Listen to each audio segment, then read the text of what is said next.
everybody, and welcome to another edition of Politics for the Average Joe. Today, I'm at a loss. We're done with the election and now we're moving on to bigger things. Mainly, today, our focus is going to be on foreign policy, which is something we have yet to cover on this show. Actually, we have yet to cover anything but the election on this show. But we're going to cover foreign policy today and what's going on with Benghazi.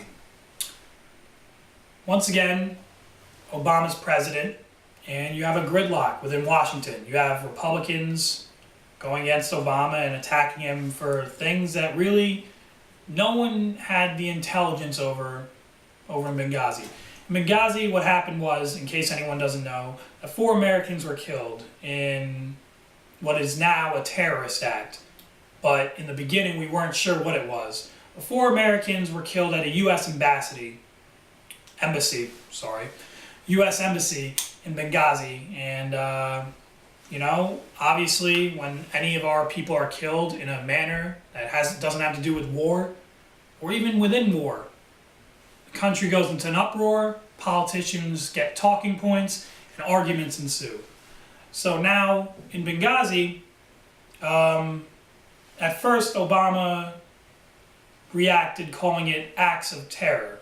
If you remember in the debates, there was a big he said type argument by Romney saying that Obama didn't call it a terrorist act.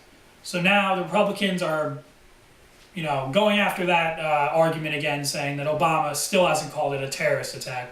When September 12th or 11th, the day after the attack, Obama went into the Rose Garden and said it was an act of terror and calling it basically a sad thing that has occurred over there, and that the people who are responsible would receive their justice.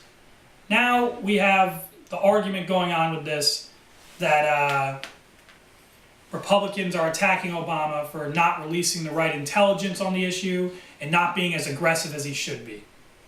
Here's my thing. Obama's a Democrat. He's a liberal. And the past 8, 9, 10, 11, 12 years, the Democrats have been running on a ticket of peace and reasoning as opposed to war-hungry and fighting within, or starting fights wherever they could find them.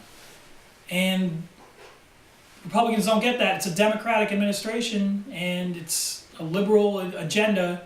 We don't want war. Nobody wants war. I don't even think Republicans want war anymore. Who knows what they want? They're not straight with anything anymore.